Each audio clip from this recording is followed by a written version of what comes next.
शिवाय नमस्तुभ्यम। हर हर महादेव। नाग पंचमी की तिथि को लेकर सभी के मन में बहुत ही असमंजस बना हुआ है कि नाग पंचमी कब मनाना है, 28 जुलाई या 29 जुलाई को। हिंदू पंचांग के अनुसार तिथि कब शुरू हो रही है, कब पूर्ण हो रही है, उसकी जानकारी आपको इस वीडियो में मिलने वाली है। क्योंकि बहुत लोग कह रहे हैं कि मंगल को पड़ रही है, मंगल को नाग देवता की पूजा नहीं की जाती है। हमारे यहाँ भी अभी काम वाली आई थी, कह रही थी दीदी नाग पंचमी मंगल को पड़ रही है तो मंगल को नाग की पूजा नहीं की जाती है। हमने कहा अच्छा भाई, तो नाग पंचमी मतलब कब है, ये बहुत असमंजस पड़ा हुआ है मंगल की वजह से। तो उसकी जानकारी आपको इस वीडियो में मिलने वाली है। इसके साथ ही साथ नाग पंचमी की पूजा का शुभ मुहूर्त और नाग पंचमी की सरल पूजन विधि की जानकारी भी आपको इस वीडियो में मिलेगी। और नाग पंचमी के दिन क्या करने से काल सर्प दोष दूर होता है। और इसके साथ ही साथ गुरुजी पंडित प्रदीप मिश्रा जी ने सभी से नाग पंचमी में क्या करने को कहा है, उसकी जानकारी भी आपको इस वीडियो में मिलने वाली है। इसलिए वीडियो अंत तक देखें ताकि कोई भी उपयोगी जानकारी आपसे ना छूटे। आपको बता दें, धार्मिक मान्यताओं के अनुसार नाग पंचमी के दिन शिव परिवार के पूजन करने वाले के जीवन से सभी प्रकार की परेशानियां दूर होती हैं और उसे भौतिक सुखों की प्राप्ति होती है। साथ ही जीवन में व्याप्त जितने भी संकट हैं वे उससे दूर होते हैं। इस शुभ अवसर पर आपको भोलेनाथ का जलाभिषेक मतलब शिवलिंग पर आपको जल अर्पित करना चाहिए। सनातन धर्म में सावन का महीना बहुत ही खास होता है। ये देवों के देव महादेव को अर्पित होता है। इसके चलते सावन का हर दिन विशेष है और सावन के महीने में कई व्रत और त्यौहार मनाए जाते हैं, जैसे कि सावन सोमवार, मंगला गौरी व्रत, कामिका एकादशी, सावन शिवरात्रि, हरियाली तीज, अमावस्या, नाग पंचमी, पुत्रदा एकादशी, रक्षाबंधन। और सावन के मास में जो रामचरितमानस पाठ होता है वो भी किया जाता है।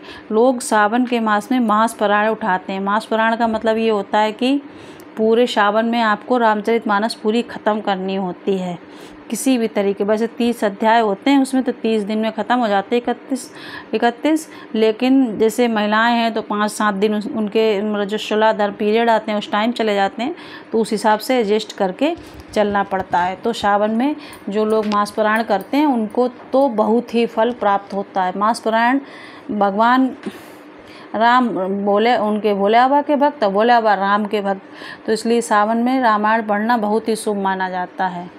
तो ये है सावन के जो त्यौहार हैं वो सब आपको करने रहते हैं। हमारा तो सावन जो एक महीना रहता है बहुत ही बिजी शेड्यूल रहता है। उसके बाद उतने बिजी शेड्यूल में आप ये समझिए कभी कभी खाना नहीं पूरे दिन खा पाते हैं, इतना बिजी रहते हैं। लेकिन तब भी आपके लिए सब जानकारियाँ एकत्रित कर, एक वीडियो बनाने में कम से कम 5 घंटे का टाइम लग जाता है। तो सब जानकारियाँ एकत्रित करना, नोट करना, लिखना, वॉइस रिकॉर्ड करना, एडिट करना, ये करना वो करना, सब करके, क्योंकि मास पुराण भी करना, मंदिर भी जाना, घर में भी पूजा करना, बच्चों को भेजना, सब काम करने के बाद आपके लिए वीडियो डालते हैं। फिर भी आप लोग उतना सपोर्ट नहीं करते जितना कि होना चाहिए। तो आते हैं मेन टॉपिक पर। रक्षाबंधन जैसे प्रमुख त्यौहार सावन के महीने में देखने को मिलते हैं।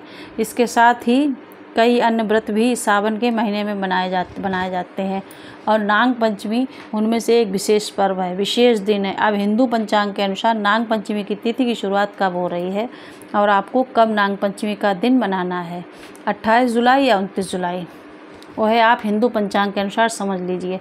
हिंदू पंचांग के अनुसार श्रावण माह के शुक्ल पक्ष की पंचमी तिथि की शुरुआत 28 जुलाई को सुबह 11:24 से हो रही है और तिथि का समापन 29 जुलाई को रात्रि के 12:46 पे हो रहा है। ऐसे में उदया तिथि को ध्यान में रखते हुए 29 जुलाई मंगलवार के दिन नाग पंचमी का दिन मान्य है और नाग पंचमी 29 जुलाई मंगलवार के दिन ही मनाई जाएगी।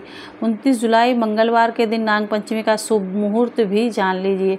29 जुलाई के दिन नाग पंचमी की पूजन का जो शुभ मुहूर्त है वह सुबह 5:41 से 8:23 तक रहेगा।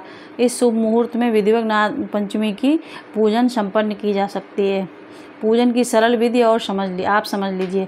नाग पंचमी की पूजन करने के लिए सुबह आपको स्नान करने के बाद स्वच्छ वस्त्र धारण करना है। इसके बाद आपको गाय के गोबर से नाग देवता की आकृति बनानी है। नाग देवता का आपको आह्वान करना है, ध्यान लगाना है, व्रत का संकल्प लेना है। पूजा करने के लिए मेवा और मेहंदी, दूध, फूल, कई प्रकार की चीज़ें जो आप पूजन में शामिल कर सकते हैं, वह सभी चीज़ें आपको पूजा में शामिल करना है। नाग देवता पर दूध चढ़ाकर पूजन अर्चन किया जाता है। नाग देवता को मंत्रों का जाप करते हुए अगर आपको कोई मंत्र याद नहीं है, अगर आप जिन मंत्रों का उपयोग करते आए हैं तो उन्हीं मंत्रों का उपयोग कर सकते हैं। अच्छा, वो एक बात और बताएं, जैसे कहीं कहीं होता है, अब आपके यहाँ होता कि नहीं होता, हो सकता बहुत भाई बहन हमारे सुन रहे होंगे वीडियो, तो किसी के यहाँ होता भी होगा। ये क्या होता है, जैसे हमारे यहाँ क्या होता है, जो आषाढ़ी होती है उसको खीर बन जाती है।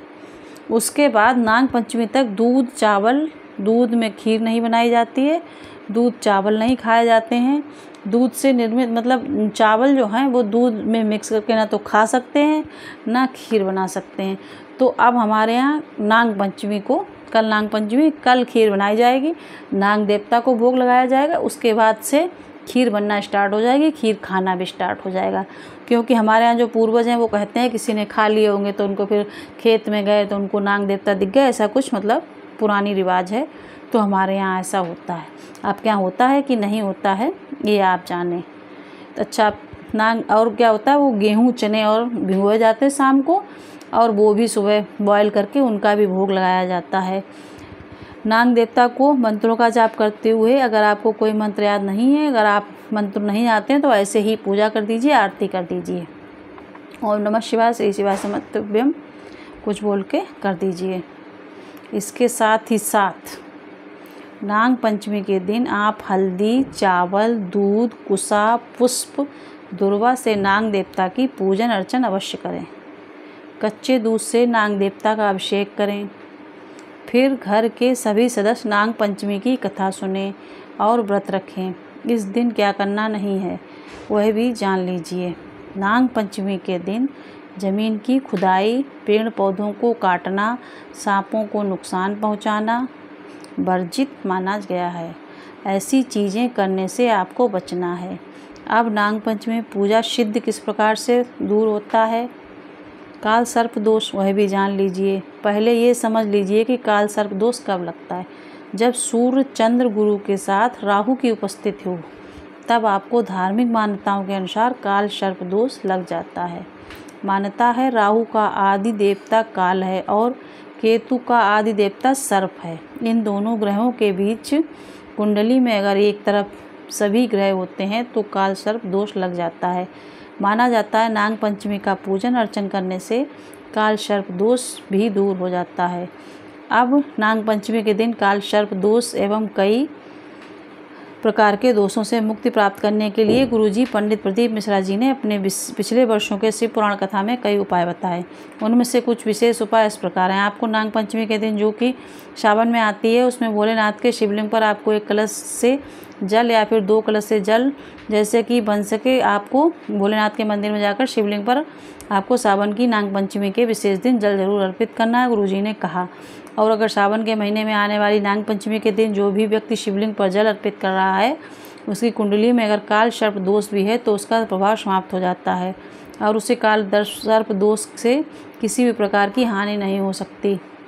नाग पंचमी के दिन भोलेनाथ के मंदिर में जाकर शिवलिंग पर जल अर्पित करने से उसकी 71 पीढ़ियों में अगर कोई अधोगति में फंसा हुआ है तो वह भी तर जाता है। किसी भी अवस्था में कोई भी व्यक्ति जो पितृ है, जो भटक रहे हैं, उन्हें मुक्ति प्राप्ति नहीं हो रही है, अगर उनके कुल का कोई एक भी सदस्य सावन में आ रही नाग पंचमी के दिन भोलेनाथ के मंदिर में जाकर शिवलिंग पर 1 कलश जल अर्पित कर रहा है तो उसके जितने भी पितृ हैं जो भटक रहे हैं, अधोगति में फंसे हुए हैं, उन सभी को मुक्ति प्राप्त हो जाती है।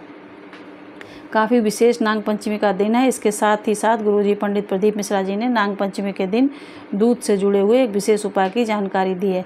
अगर आपके पास दूध ज़्यादा मात्रा में नहीं है तो आप 1 चम्मच दूध का भी उपयोग कर रहे हैं तो भी पर्याप्त है। क्या करना है आपको, बस आपको दूध गाय का होना चाहिए और दूध पैकेट वाला नहीं होना चाहिए। गाय का दूध और कच्चा दूध होना चाहिए, बस इस बात का आपको ध्यान रखना है।